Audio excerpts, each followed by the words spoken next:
19 वर्षांनंतर आज उद्धव ठाकरे आणि राज ठाकरे एकाच मंचावर। आजच्या विजय मेळाव्याकडे संपूर्ण देशाचं लक्ष।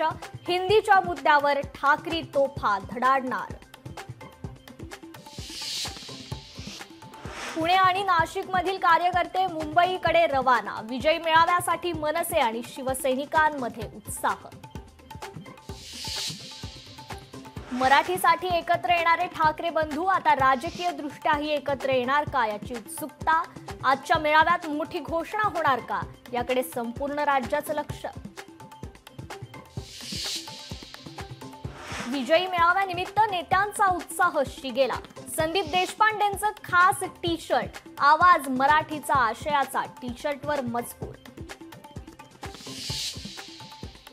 मी मराठी शिकणार नाही, काय करायचं ते करा। सुशील केडी यांनी राज ठाकरेंना डिवचलं। राज ठाकरेंना टॅग करत एक्सवर केली पोस्ट। अमरावतीच्या मेळघाटमध्ये धोकादायक रस्ते, घाट वळणाचे रस्ते पूर्णपणे खचले। रस्त्याची दुरुस्ती का करत नाहीत? आदिवासी बांधवांचा संतप्त सवाल। सांगली जिल्ह्यातील शिराळ्यातील नागपंचमी यंदा जोरात होण्याची शक्यता। निवडणुकीपूर्वी केंद्रीय गृहमंत्री अमित शहांनी जिवंत नागाच्या पूजेला परवानगी मिळवून देतो असल्याचं केलं होतं वक्तव्य। आषाढी एकादशीसाठी पंढरपूर नगरी सज्ज। महापूजेसाठी मुख्यमंत्री देवेंद्र फडणवीस आज पंढरपुरात। मुख्यमंत्र्यांच्या हस्ते सपत्नीक होणार पूजा। राज्यात आजपासून पावसाचा जोर वाढणार। अनेक ठिकाणी अतिवृष्टी होण्याची शक्यता। मुंबईसह कोकणात 2 दिवसांपासून पावसाची रिपरिप सुरूच।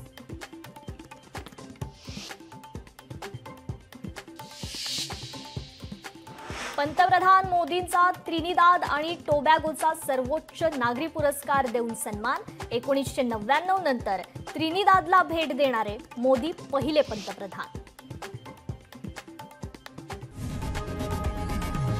लोकशाही मराठी ऐका, पहा, जागरूक रहा।